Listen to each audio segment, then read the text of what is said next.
Welcome, grade 9 students at St. Paul American School Clark. Today, we're diving into an explainer that is absolutely going to transform the way you read by building a really powerful reader's toolkit. Whether you're staring down a complex poem or a highly descriptive narrative, the skills we're unpacking today will literally change how you experience the written word. All right, let's take a quick look at our agenda. We've got active reading strategies, evidence and inferences, analyzing sound devices, a little modeling of that sound analysis, a quick misconception and formative check, and then we'll wrap it up with an essential concept recap. Section 1. Active Reading Strategies.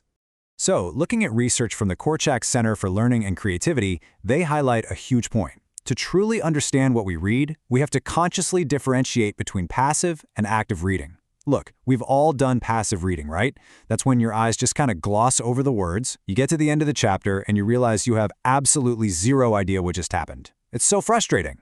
Active reading, on the other hand, means you're fully engaged. You're breaking down the material, asking questions, and basically having a dynamic, real-time conversation with the text in your head. So how do we do that?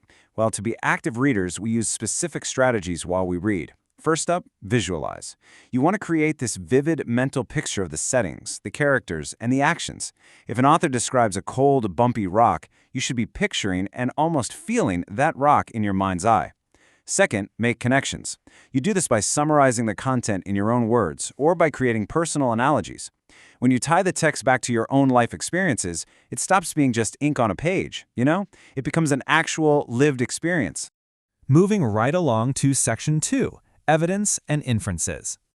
According to the Thomson TDA model from the Center for Assessment, there's a really distinct difference between basic reading comprehension and inferencing.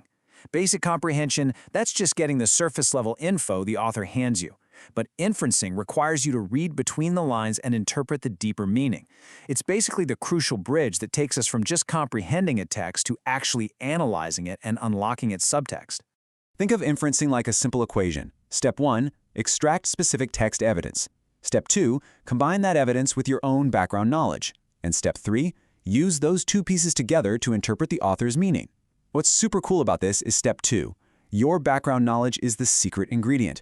It's exactly why your unique perspective lets you pull out profound personal meaning from the author's clues.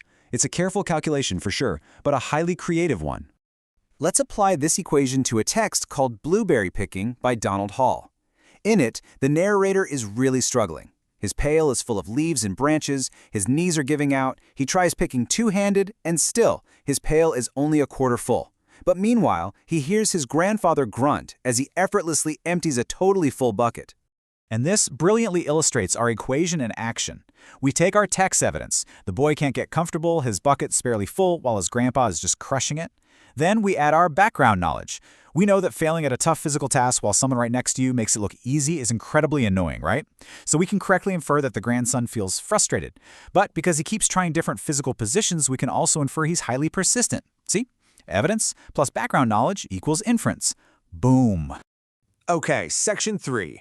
Analyzing sound devices. Now we're shifting gears to how a text actually sounds when read aloud. Especially with poetry, we have to remember that words are meant to be heard.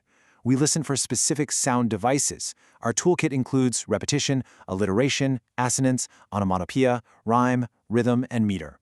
Authors use these intentionally. They aren't just there to look pretty. They're carefully chosen tools designed to complement the emotional weight of their work. Let's zoom in on a couple of these.